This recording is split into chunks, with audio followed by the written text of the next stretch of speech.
3 challenges to recognizing personal and organizational trauma. How can a person recognize when an event results in trauma? Good question. Sometimes it's obvious. People express overt distress immediately after an event occurs. That's when it's easy. It's much more difficult when things are not so straightforward. The first challenge to recognizing personal or organizational trauma is the reality of delayed effects. Signs and symptoms may not show up for a long time, even years. By this time, the precipitating event may be long forgotten, suppressed over many needs of the moment. However, trauma insidiously ingrains and grafts itself to the body, mind, and spirit of a person. It remains unless specifically integrated and healed. Trauma can also build over time through many small events. The cumulative effects of these little disasters can produce similar effects as one large trauma. The presence of trauma in a person or organization may only become evident through the behaviors of the people long after the fact.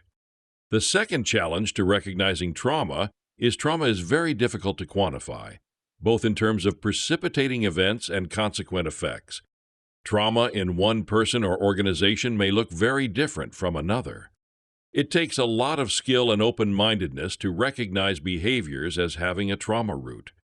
There is no specific definitive scale that measures trauma. There are a few good ones, but nothing that can with certainty say, this is trauma, this is the effect. Which brings us to the third challenge in recognizing trauma. Trauma is experienced in a relative way. This means that what is traumatic for one person isn't necessarily for another.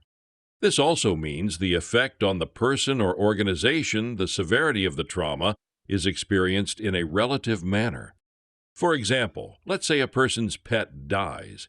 For one person, it's a sad day and they will grieve for a significant amount of time, but it isn't traumatic. But for another, that pet was their world. The meaning in terms of love, unconditional acceptance, life purpose, and identity associated with that pet is off the chart. For this person, that pet dying feels like the end of the world. And nothing in that person's life will ever be the same. This is trauma. We cannot judge another person's level of trauma based on our own responses and reactions. We cannot know how one event or series of events will affect another. Recognizing trauma in terms of presence, severity, and effects is challenging.